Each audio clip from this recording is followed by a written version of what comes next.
चलिए, जो वादा किया वो निभाना पड़ेगा। 5 मिनट का आपको ज्ञान दे दिया है मैंने पहले ही कि सर जी आपको एमसीक्यूज को कंसेप्चुअली पढ़ना पड़ेगा। तो क्या सर ये कंसेप्ट का वीडियो है? बिल्कुल नहीं। फिर एक ज्ञान और दिया था कि आपको अपनी टेक्निक्स चेंज करनी पड़ेंगी। कई सारी ट्रिक्स होती हैं एमसीक्यूज बेस्ड एग्जाम को क्रैक करने की। सर क्या वो ट्रिक्स का वीडियो है? यस, ये वीडियो है उन ट्रिक्स का। सर चैप्टर का नाम क्या है? चैप्टर का नाम है सर रेशियो एनालिसिस। सर क्या ये उन लोगों के लिए भी है जिन लोगों ने अब तक रेशियो एनालिसिस नहीं पढ़ा है? बिल्कुल भी नहीं है। ऐसे बच्चे तुरंत वीडियो को बंद कर दें और समय अपना वेस्ट ना करें। ये उन लोगों के लिए है जिन लोगों ने रेशियो एनालिसिस सब्जेक्ट वाइज मतलब ऑब्जेक्टिव के बाद जो सब्जेक्टिव जो है वो ध्यान से देखा हुआ है, बट उनको इसके ऑब्जेक्टिव्स की ट्रिक्स जो है पता नहीं है। सर क्या ये संपूर्ण ट्रिक्स है, इसमें हर चीजें जो है वो कवर होंगी? बिल्कुल भी नहीं। कोई कोई बच्चा अगर अपनी ट्रिक्स बनाना चाहे या बनाता है तो हमें प्लीज कमेंट में बताएं, हम उसके बिल्कुल अप्रिशिएट करेंगे और अपने स्टडी मटेरियल में उसे इंक्लूड भी करेंगे। ठीक है सर। अब इस चैप्टर को जैसे जो मैं अभी आपको ये बताने वाला हूँ, इसके लिए आप आराम से बैठिए। कोई पेन पेपर की जरूरत नहीं। सुनते जाइए बस। मैंने नोट्स जो है बनाए हैं। वो नोट्स बहुत ही सिंपल लैंग्वेज में है। लेक्चर के साथ मैं आपको नोट्स भी प्रोवाइड करने वाला हूँ। आते हैं अपने टॉपिक पे। स्क्रीन चेंज कर रहा हूँ। चलिए देखते हैं। टॉपिक का नाम है ratio analysis MCQ tricks and shortcuts. Trick number 1, numerator और डिनोमिनेटर का ज्ञान और उसका इम्पैक्ट।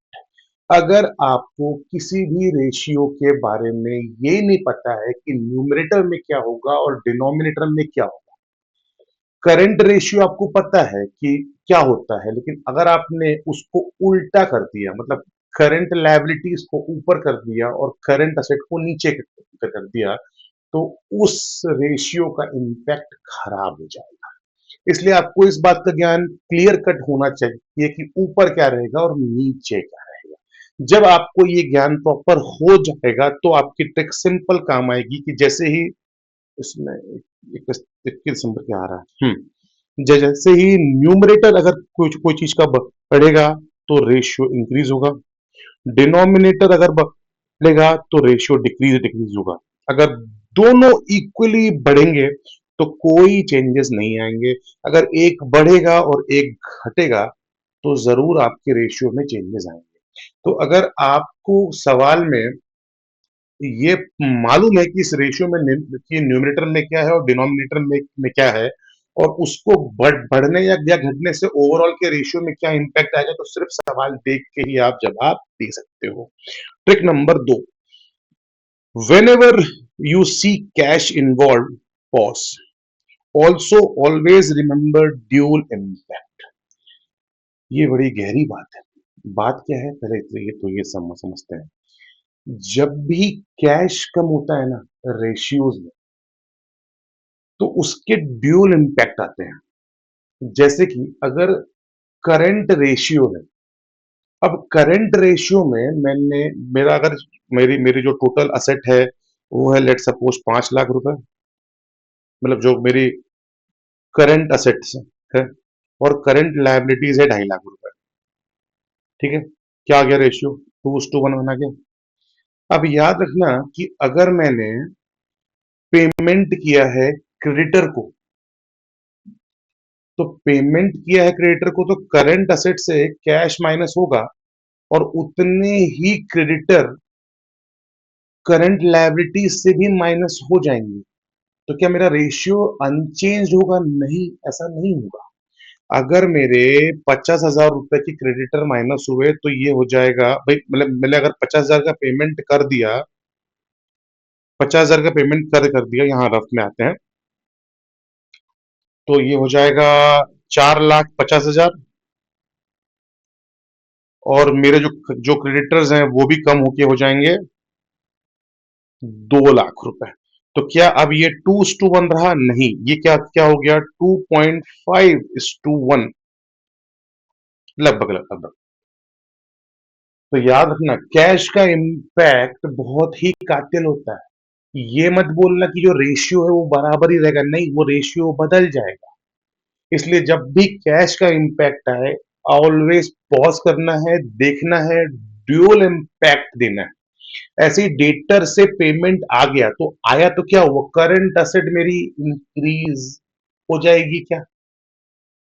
यस, कैश बढ़ा तो मेरी जो करंट असेट है वो इंक्रीज हो जाएगी, लेकिन साथ ही साथ डेटर्स भी कम हुए ना, तो करंट असेट में कोई इंपैक्ट ही नहीं आएगा। इसीलिए बिल्कुल ध्यान से जब भी कैश का मैटर हो पहले रुकना है आपसे, ड्यूअल इम्पैक्ट देखना है कहाँ कहाँ पे पड़ रहा है, उसके बाद ही आगे बढ़ना है। ऐसा मत बोलना कि न्यूमरेटर और डिनोमिनेटर दोनों में चेंज होगा तो मेरा रेशियो जो है वो अनचेंज रहेगा, ऐसा नहीं होगा सचिन। ठीक है, एक आध एग्जाम्पल इस पे अपन और भी देख लेंगे लास्ट में।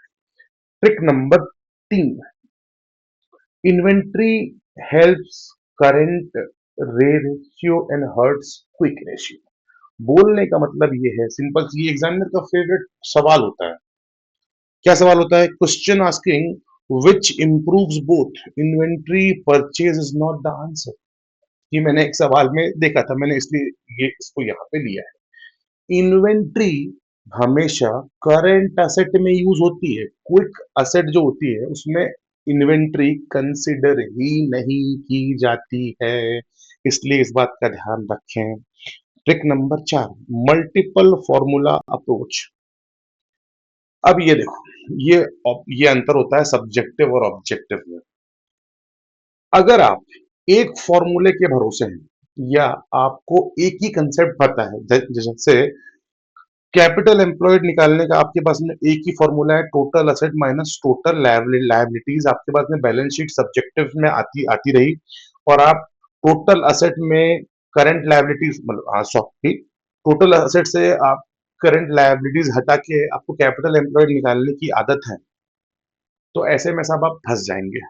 क्योंकि कई बार हुआ, मान लो आपको करंट असेट मतलब जो टोटल असेट या करंट लायबिलिटीज दी ही नहीं, तो आपको बैलेंस शीट के पूरे स्ट्रक्चर प्रॉपरली याद होने चाहिए कि क्या होता है और क्या नहीं होता। तो दूसरा फॉर्मूला भी होते हैं, like equity plus long long term debt, it is also capital employed.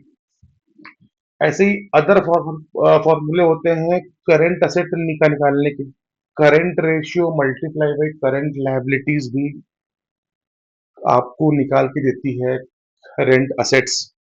ऐसे ही और भी दो दो तीन है, कहने का मतलब ये है कि आपके पास में एक फॉर्मूला नहीं, आपको कम से कम 2 से 3 फॉर्मूला कंसेप्चुअल क्लियर होना चाहिए। This is not the subjective exam, वो करंट असेट निकालने के लिए वो चीजें बिल्कुल नहीं दे देगा जो आपको पहले से पता है, या 3-4 आइटम लिख नहीं देगा कि भाई ठीक है ये हैं। आपको पता होना चाहिए कि what is the current asset और उसके क्या क्या 2 से 3 एस्पेक्ट्स हो सकते हैं उसको निकालने के। Done. Trick number 5, option elimination technique, ये मैं आपसे डिस्कस करना चाह रहा था मोस्ट। ऑप्शन एलिमिनेशन टेक्निक जो है वो ही सब्जेक्टिव एग्जाम से ऑब्जेक्टिव को डिफरेंट करती है, ये सबसे इंपॉर्टेंट है। अब आपने के आंसर में मोटा मोटा फॉर्मूला आया 2.4, मतलब 2:1 आया मान लेते हैं।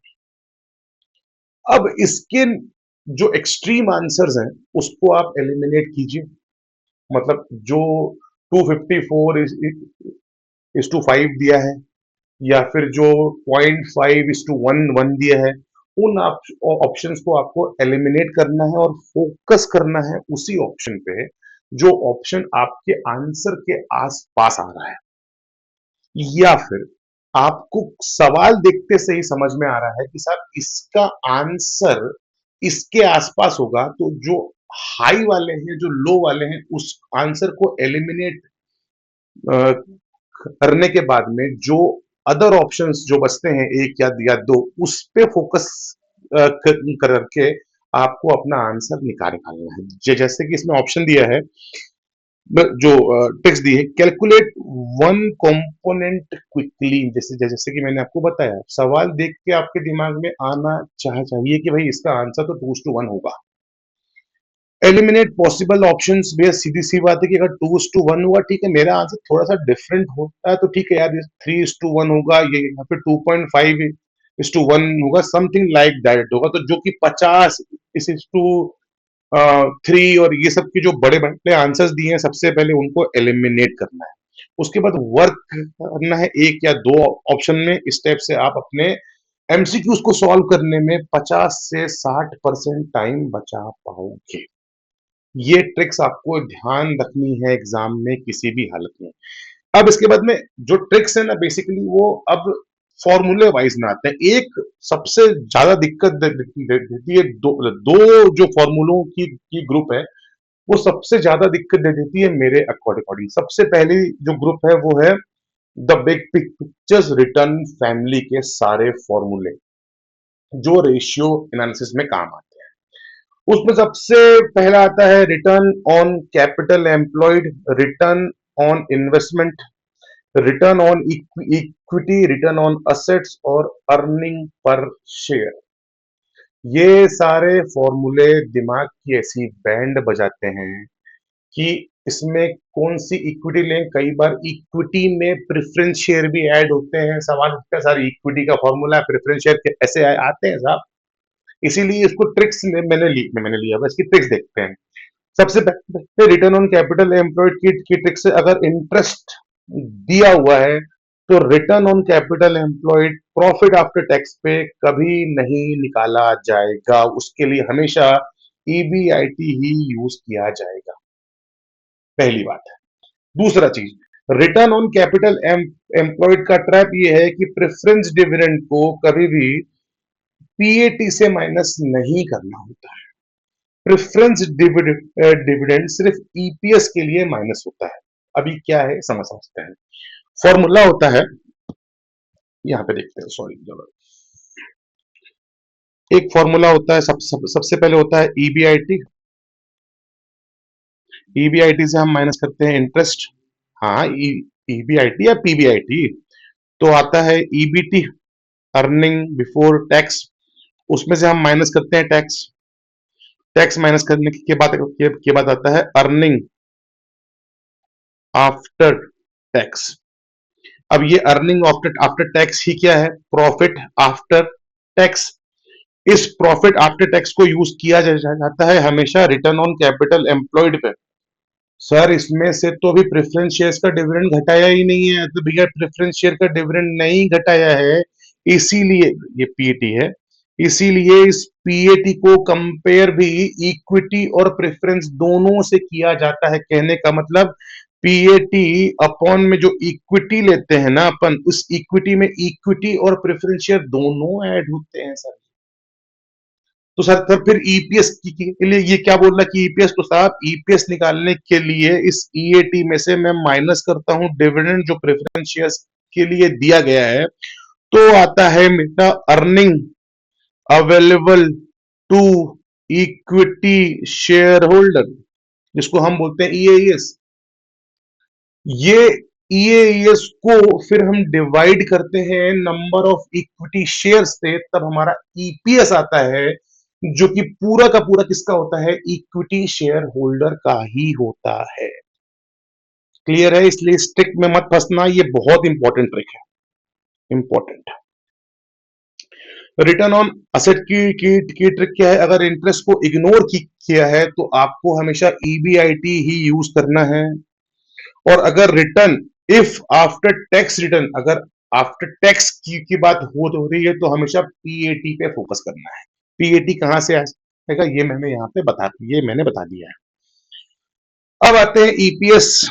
तो अब देखो ईपीएस की जो टेक्निक है मैंने क्लियर कट बता दी, मैं एक बार फिर से रिपीट कर रहा हूँ। ईबीआईटी में से अपन डिवाइड, ठीक है, इसको अपन बाद में दे देते, ठीक है, ठीक है। एक अपने को ईपीएस का भी देखना है अभी, ओके।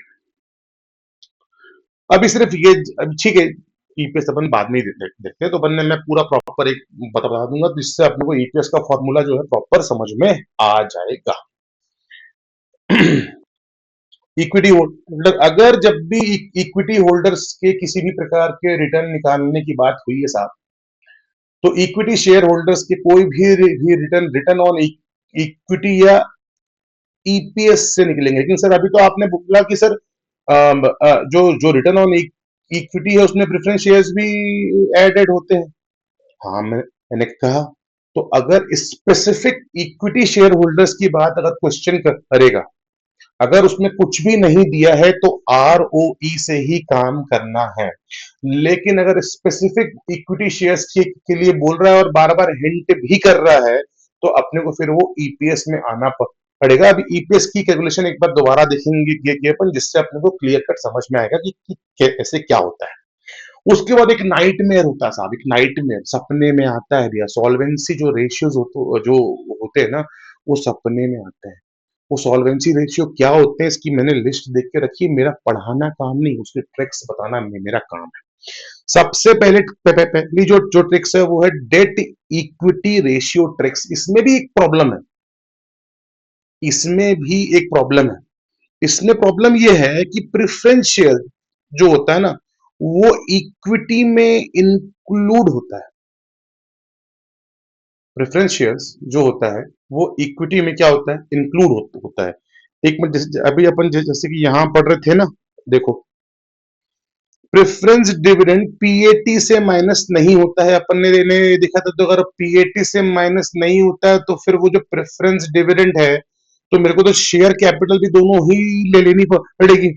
ऐसे ही यहां होता है, जब डेट इक्विटी रेशियो निकालने को बोला है तो जाहिर सी बात है, हर जगह पे इक्विटी की डेफिनेशन अगर अलग अलग कर देगा तो बच्चा तो क्या हो जाएगा, पागल। इसलिए इक्विटी जो होता है ना, वो यहाँ पे प्रेफरेंस और इक्विटी दोनों वाला ही इक्विटी है। डन बात है। करंट लायबिलिटी एक्सक्लूड नहीं होती। अरे क्यों होगी भाई साहब, डेट बोल रहा है। डेट का मतलब हमेशा क्या है यहाँ पे, डेट का मतलब क्या है, डेट का मतलब हमेशा है long term debt, not current liabilities. वो हमारा डेट जो है वो नहीं होती। लॉन्ग टर्म डेट की जो डेफिनेशन है वो भी यही बोलती है कि जो कि मोर देन 12 मंथ्स जिसकी मियाद होती है, वो होते हैं long long term debts. If debt ratio high, creditor का रिस्क है और ऑनर का कंट्रोल कम। ये बात कोई बताने वाली है? सर क्यों बता रहे हो आप? फिर बताने वाली इसलिए साहब कि वो इम्पैक्ट पूछेगा, कि स्टडी में डालेगा। इस चीजों का आपको पता होना चाहिए। अगर कंपनी में जो डेट इक्विटी रेशियो है वो क्या बताता है कि कंपनी में इक्विटी के कंपैरिजन में डेट कितना है। अगर डेट कंपनी में ज्यादा है तो जाहिर सी बात है कि पैसे मिलने, जो क्रेडिटर जिन्होंने कंपनी को माल दिया है उधार में, उनके पैसे मिलने की रिस्क जो होती है वो थोड़ी से ज्यादा होती है। और जब कंपनी में डेट ज्यादा होता है ना, तो ओनर का कंट्रोल भी कंपनी में थोड़ा कम हो जाता है, क्योंकि ओनर के हाथ में पैसा डेट के लोगों को पैसा देने के बाद ही आता है। ठीक है, तो total date includes long term term debts, short term borrowings. अभी यहां पे देखो, यहां पे डेट इक्विटी रेशियो में शॉर्ट टर्म बोरोइंग्स दी हुई है। सर आपने तो ऊपर कहा कि करंट लायबिलिटीज एक्सक्लूड होगी, फिर क्या है? सर देखिए, करंट लायबिलिटीज एक्सक्लूड होगी, लेकिन उसमें जो शॉर्ट टर्म बोरोइंग्स है ना, वो टोटल डेट में आएगी। सर मैं तो पागल हो जाऊंगा, क्या तमाशा है सर, ये तो शॉर्ट टर्म ये भी हो रहा है वो भी हो रहा है। मैं फिर बोल रहा हूँ, ये ट्रिक्स यही है। टोटल डेट बोल रहा ना, तो टोटल डेट ही आएगा। क्या डेट में क्रेडिटर शामिल होंगे? बिल्कुल नहीं। क्या अक्रूड इंटरेस्ट वगैरह सब ये सब शामिल होंगे? बिल्कुल नहीं होंगे। ठीक है, सिर्फ क्या आएंगे, जो मेरी शॉर्ट टर्म की बोरोइंग्स।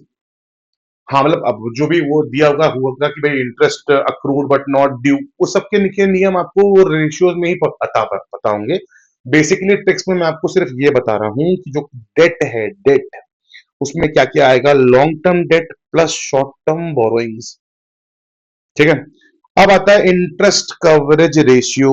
क्या बताता है interest coverage ratio? Interest coverage ratio ये बताता है साहब कि आपका जो earning before interest and taxes है, उसमें इंटरेस्ट का पार्ट कितना है। आपने टोटल अर्निंग की 100 करोड़ की, 100 करोड़ में आपका इंटरेस्ट है 30 करोड़ रुपए, इसका मतलब आपका क्या है, इंटरेस्ट का जो रेशियो है वो 30% है। ये बताता है interest coverage interest coverage ratio. तो साहब इंटरेस्ट कवरेज रेशियो को किससे कंपेयर करोगे? जाहिर सी बात है ईबीआईटी से। अरे ई पीएटी से कैसे भी कंपेयर नहीं कर सकते। लोगों को डाउट होता है कि सर इसको पीएटी से भी कंपेयर कर सकते हैं, नहीं कर सकते। क्लियर कट ट्रिक्स में लिख लो। हायर आईसीआर सेफर कंपनी, क्या मतलब हुआ इसका? अभी तो सिर्फ ये देख लो, हायर आईसीआर, अगर अगर आईसीआर जो है हायर है, फॉर्मूला पहले से देखो। आईसीआर का फॉर्मूला क्या है? ईबीआईटी अपॉन में इंटरेस्ट। भाई मेरा 100 करोड़ का ईबीआईटी है, उसमें मेरा जो क्या क्या क्या बोलते हैं इंटरेस्ट है वो 30 है। तो जो ये निकल के आया वो कितना आया? लगभग 3.33। जितना ज्यादा होगा ये, मतलब मेरे कंपनी में उतना ही इंटरेस्ट मैं कम भर रहा हूं। ठीक है ना, उतना ही इंटरेस्ट मैं कम भर रहा हूं, और जितना कम होगा ये, भाई अगर मेरा इंटरेस्ट 50 है तो ये 2 पॉइंट कुछ जाएगा।